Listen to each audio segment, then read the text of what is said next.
রাসূলুল্লাহ সাল্লাল্লাহু আলাইহি ওয়াসাল্লাম সৃষ্টি না করলে পৃথিবী সৃষ্টি করা হতো না, কতটুকু কতখানি সত্য।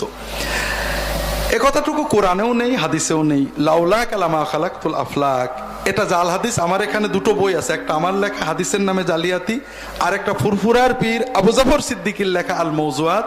এই দুটো বই পড়বেন, দেখেন উলামায়ে কেরাম সবাই বলেছেন এটা জাল কথা। আর আমরা নবীজির দাম বাড়াই কি দিয়ে? নবীজি সৃষ্টি না হলে দুনিয়া সৃষ্টি হতো না, এটা কোনো নবীজির দাম বাড়ে না। সৃষ্টিকর্তা আল্লাহ। আল্লাহ বলছেন ওমা আরসালনাকা ইল্লা রাহমাতাল লিল আলামিন, নবীজি দুনিয়া সৃষ্টি করে দুনিয়ার রহমত হিসেবে তোমাকে পাঠাইছি। এইটা হলো নবীর মর্যাদা। আমরা নবীর মর্যাদা ভণ্ডামি করে দিই।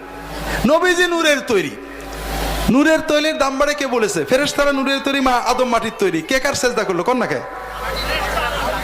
তাহলে নূরের দাম বেশি না মাটির দাম বেশি? নূর, চাঁদ নূর, ঠিক না? সূর্য নূর। আপনার গোসল ফরজ হয়েছে, অজু ফরজ হয়েছে, গোসল অজু করার ক্ষমতা নেই। আপনি 1 ঘন্টা সূর্যের নূরে গোসল করলেন, 1 ঘন্টা চাঁদের নূরে গোসল করলেন, পাক হবেন? আর আপনি 1 সেকেন্ডে মাটিতে থাবা মেরে মুখ মুছে নিলেন, পাক হবেন না? মাটির দাম বেশি না নূরের দাম বেশি? এই সমস্ত প্রথম যে এই যুক্তি দেয় হযরত ইবলিস, সে বলে আমি আগুনের তৈরি, আদম মাটি, আমি দাম বেশি। আমরা ইবলিসের তরিকায় আছি।